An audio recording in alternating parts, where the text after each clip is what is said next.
I know people find this offensive, but based on the events that we just saw, I feel that the meal is necessary.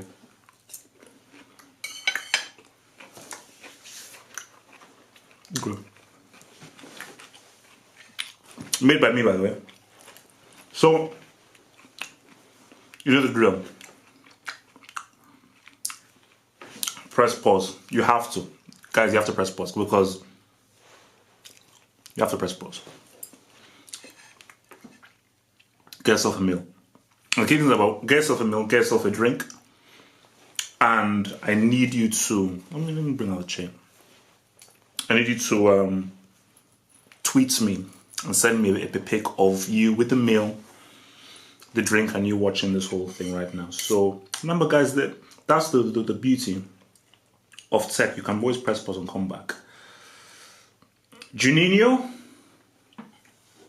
Beckham, Pirlo,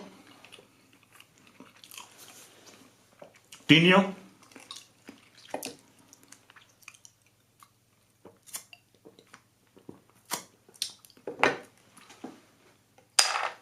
minimum top 5.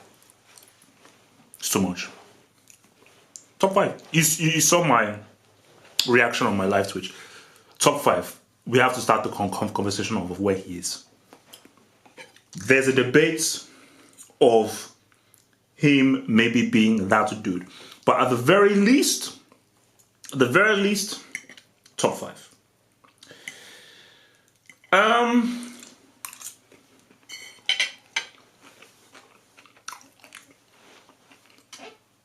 This was a game decided on lineups.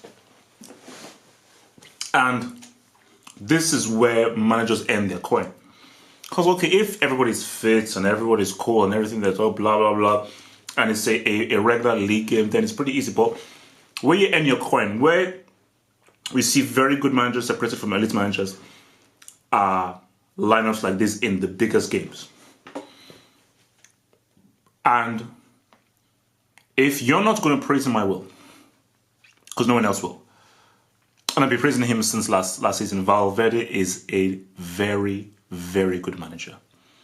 He's an excellent tactician.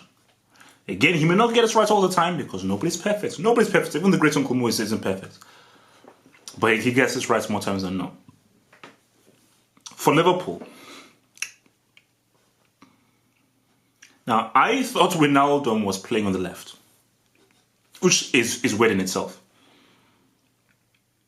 Why would you have Wijnaldum as a false 9? Because when I watched the game and I saw, okay, Mane's wide is left, okay, so that's right. You know, I didn't even know Wijnaldum was playing. I just assumed that Wijnaldum was in midfield. His role was so non-existent, or he was so non-existent, so ineffective in that false 9 role.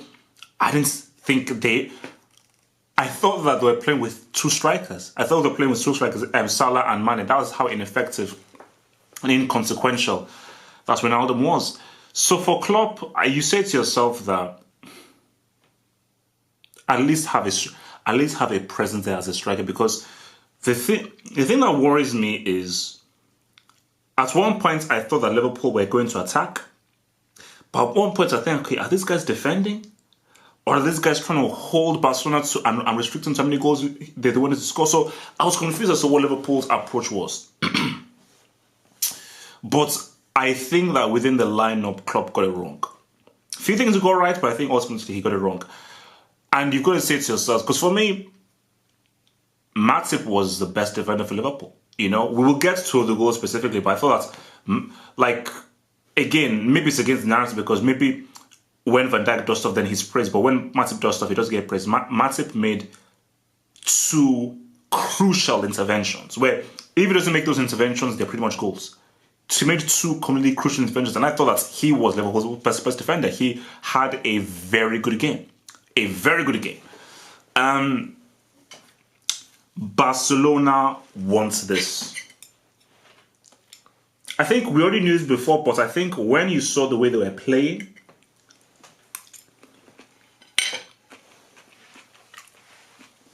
and the intensity, They want this. And nobody wants this more than the dude that took the mic. He took the mic. But I think that when Barcelona really ramped up, especially when they got that first goal, you can say, okay, the player acting, rolling over and everything, but what impressed me most about Barcelona, because if people know me, I hate saying the obvious. I always look at the stuff that people don't say, and I try and look at things that people don't really see. Barcelona defensively were absolutely incredible. Because Liverpool did have their opportunities. They did have their opportunities, especially in the second half, and I think Milner had an amazing chance. A right square in goal. You put that either side of Stegen, you would probably score. But I just thought that Barcelona's defensive work was absolutely outstanding. Vidal, superb. Made the best tackle in the entire game. PK, that's 2010 to 2012 PPK. Because the PK at the beginning of the season, I thought, well, was a break, making many mistakes.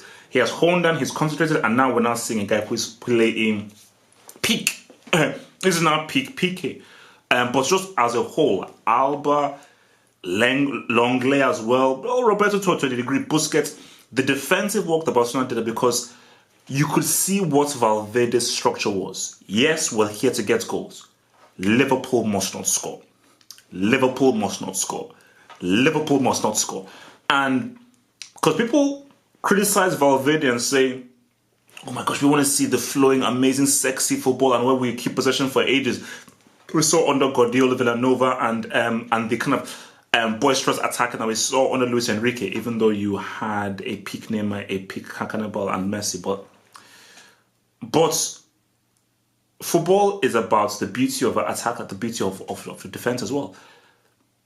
Defensively, this is the best I've seen Barcelona defensively. That is the best defensive performance I've seen from Barcelona. Because remember, from years before, their defense was then keeping possession. So they restricted the amounts of time the position had the ball. So when the position didn't have the ball, because they didn't have the ball for such a long time, they just lost it so quickly because they were just not used to having the ball. So their sort of defense was just then keeping possession. But this is real defending. Because Barcelona, every time Liverpool came to that area, there were bodies, 4 or 5 bodies, the blocking, the interceptions, the double teams, the triple teams, the closing of the area, restricting the space. They made it very difficult for Liverpool to try and get any breath. But I just think that for Valverde, he'll say, yeah, man, the goals were beautiful, they were great. But for Valverde, he will say, my God, the amount of work we put in as a team to hold it down was absolutely colossal. So let's just look at the goals and everything, and then we can then go from there. So, first goal. Now, to begin with, let's look at the offensive side of the goal.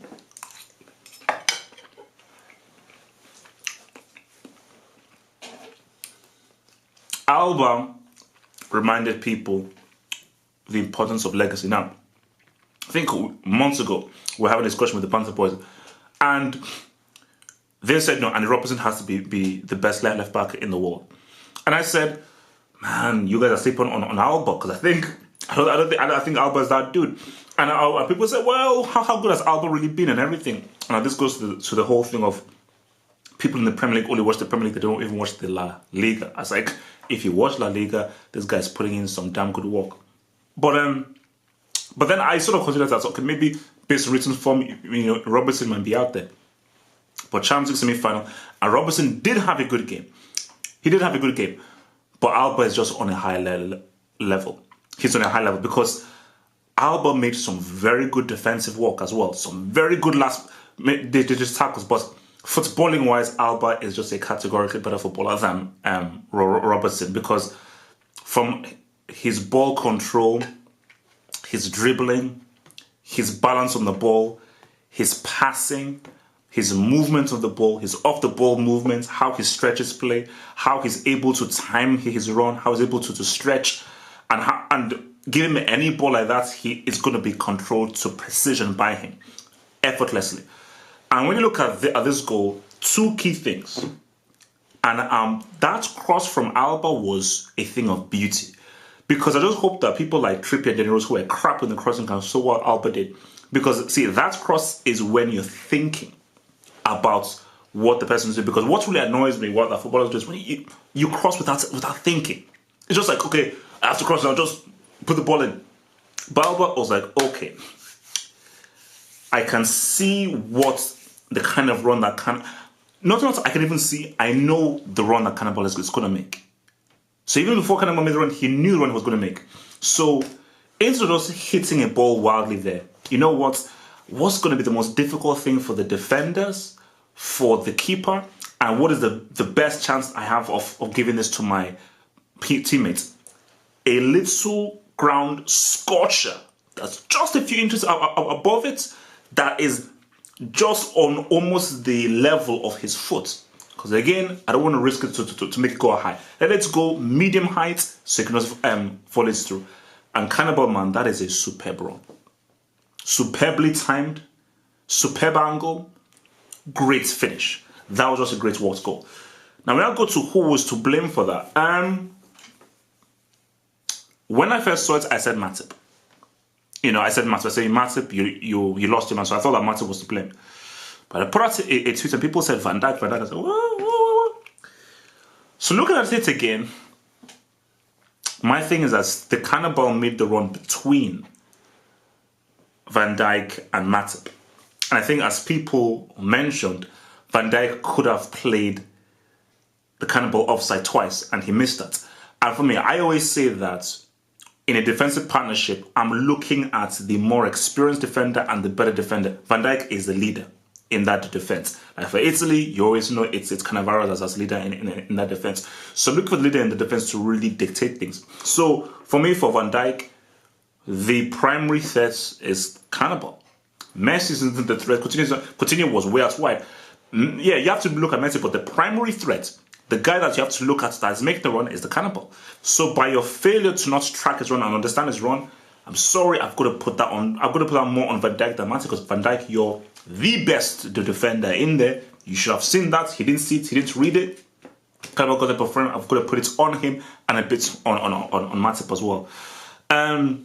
So when we look at the second goal, I'm looking at Van Dijk again. Because what you now saw was Messi was quiet for a bit, but the thing with Messi is that when he wakes up, it's very difficult. I liked the job that Fabinho did on Messi. I've got to give it to him because, trust me, guys, I know how hard it is to try to defend a short, skillful player. Trust me. So remember, it's already hard enough trying to defend a short, skillful player who has a low center of gravity. It's even more so when the short, skillful player is arguably one of the most talented attacking players that we've ever seen in the history of the game. So Fabinho, I liked, so he won some of those deals, but man, Messi did get that as a few times, because Messi dropped the shoulder, he did get that as a few times. And you see, that second goal came from Messi just driving through. He just drove through, go for the jugular, give the ball into the Cannibal.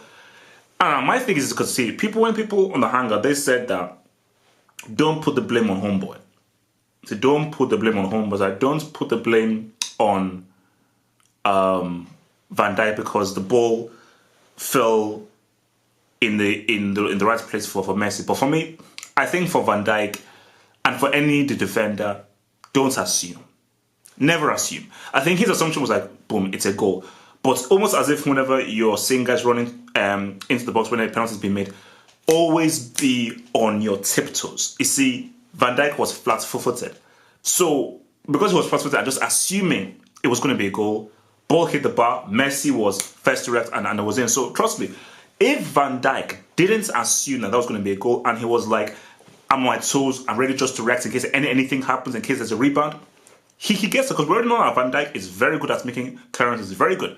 I think that Van Dijk just assumed the Cannibal would score. And as a defender, you must never assume. You must always have that 1%. Hopefully, maybe less. Because even if Cannibal scores, okay, fine, he scores.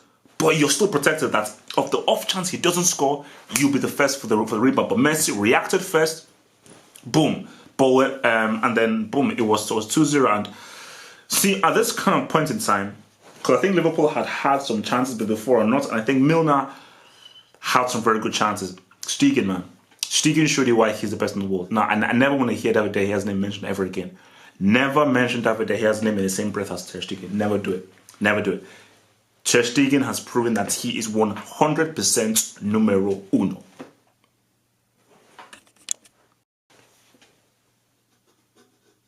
Numero uno. Numero uno. So, because I mean, for me, the save he did for Salah, that was pretty good. The save he from Milner, because that was the tip of his fingers. That's when you say, no, this guy's real. Stegen, this dude is real. So, and he's going to be needed at Anfield. So, but see, the main issue I had for Liverpool had a great period where Barcelona were going into long ball, things were not connecting, Messi was not in the game. Liverpool had great opportunities where they were really, because Mane was being very effective. Salah was being effective somewhat. Mane was being very effective indeed on that left because he was really exploiting Sergio Roberto's poor defensive work.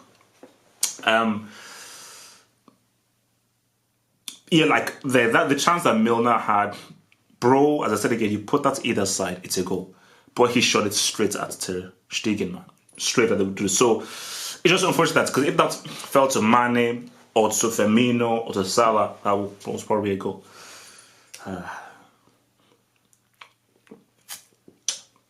Now, those of you who watched me live on my Twitch,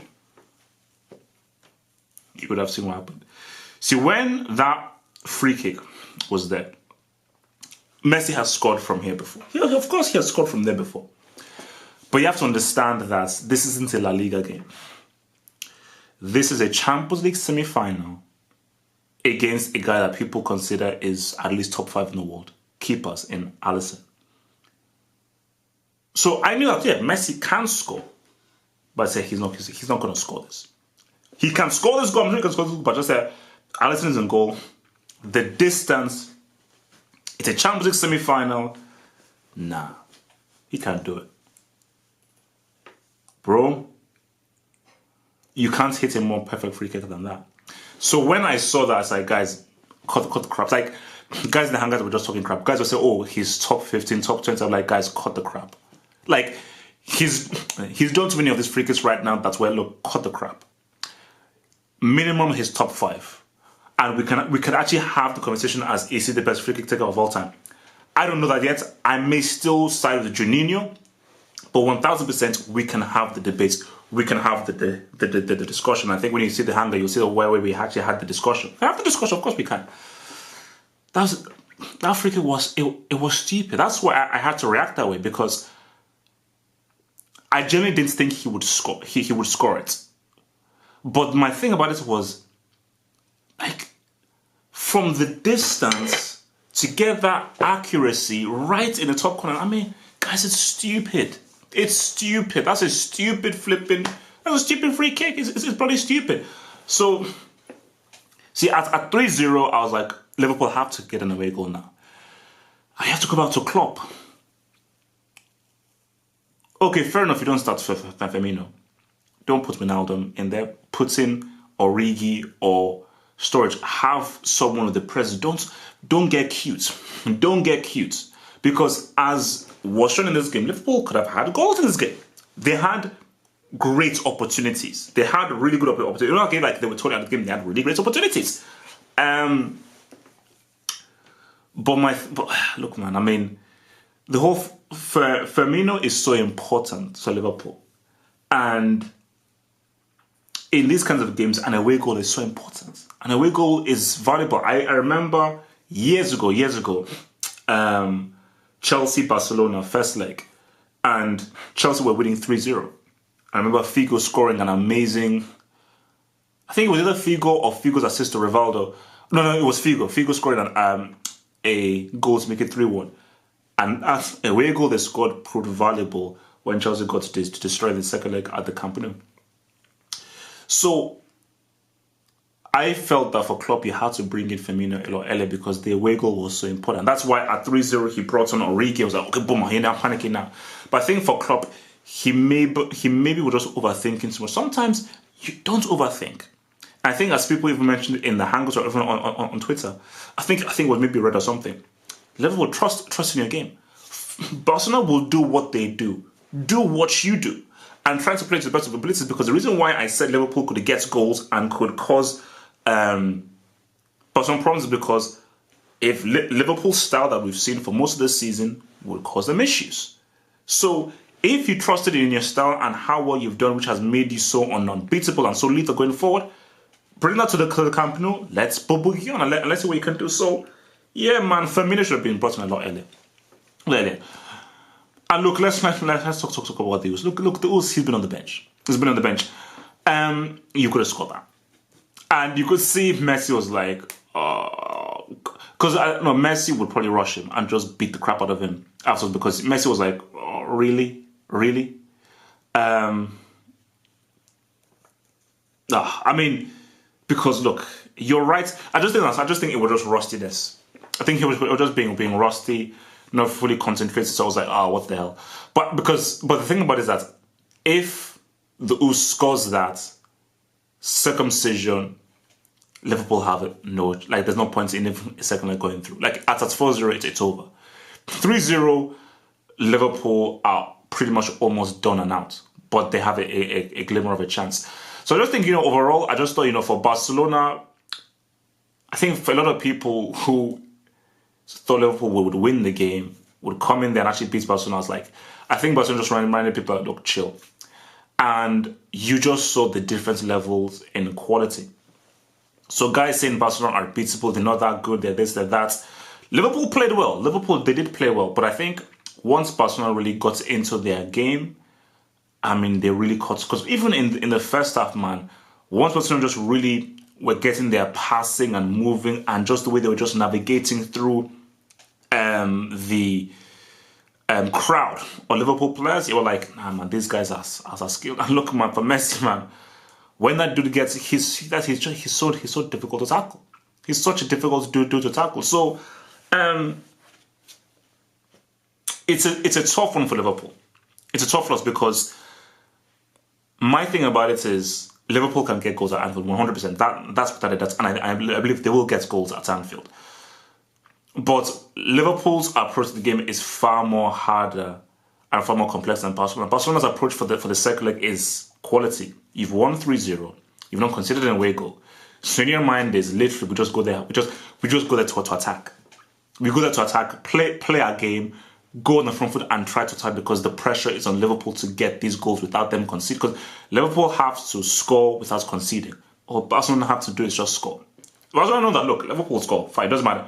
As long as we just find ways of getting goals, we're good, because every goal that Liverpool score is going to be very tough. That goal that Barcelona score is going to be very tough for Liverpool.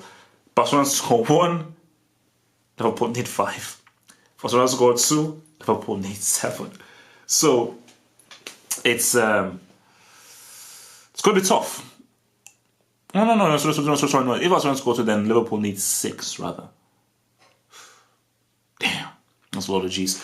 So I think, look, man, overall, man, it was a very good game. It was a very good game. Because, for Liverpool, who to blame? Klopp has to take some of the blame. He's got to take some of the blame, because you could have prepared, you could have had a better lineup that could have caused more issues attacking-wise. Again, unlucky with his Naby Keita. I thought he could have been alright and an important player there. But I think for the Wijnaldum thing, that doesn't make any... why do some managers do this? This is such a big game against... Because when I think about this, and I don't know, surely managers should know this. If you're going up against a tough opponent, a really strong opponent, play your strongest team. You see, you can try and be experimental and clever against maybe medium teams, but against really tough teams, play your strongest team, because what you want is your team to feel as comfortable and as familiar as possible in a style they've played for most of the time. The worst thing to do is against a top team is to not play a style or a approach or a formation or a setup that you're not really used to. Salah and Mane have never played with Wijnaldum up front before. That's never happened. They played with Origi up front before, not for many times, but they played more games with Origi up front than with Wijnaldum. So why did you just go with Origi? Familiarity.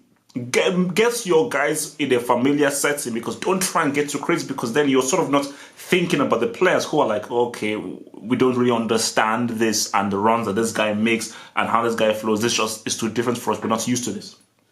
But look, man, Barcelona, I think this was a statement. I think Barcelona just reminded the Premier League and Premier League people that, look, man, when we want to play, we'll beat your ass up. We'll beat you up. And as good as Liverpool have been, and Liverpool have been great this season, I think, they came across just, I believe, on the night, a superior team. Let's see what happens at Anfield. Let's see what happens at Anfield, because it's still halftime. It is still halftime. Who knows? Maybe Liverpool can race into a 3-0 lead before 90 minutes. Who knows? I've seen some of the craziest things in Liverpool before, and Istanbul, one of the craziest things I've ever seen in my life. I still need explanation for that. So it's not over until it's over. But I just think that I think in Barcelona's mind, the team that I saw, the way that they defended, straight out to Vidal's tackle on Man in the second half, that was just an outstanding tackle.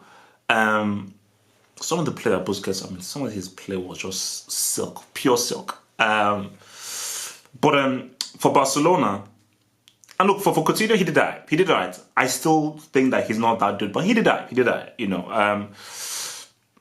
But you can see how much Barcelona.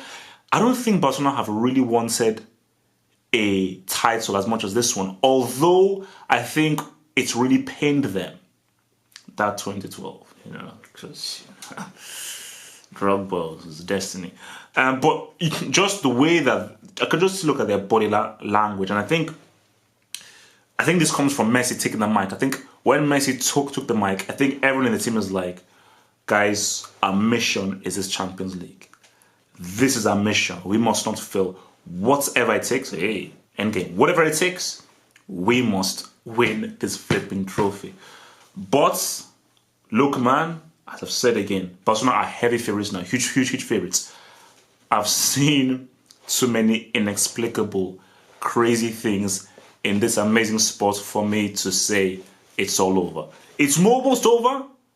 But guys, whatever the case may be, Tuesday night at Anfield, it's going to be a feast of goals. That is guaranteed. Thanks for watching the video. Now think about becoming a Football Hot patron by pledging an amount each month, and then gain access to exclusive content only on the Football Hot patron page. Peace. Head over to the official site at halffootballhot.com or just click over here.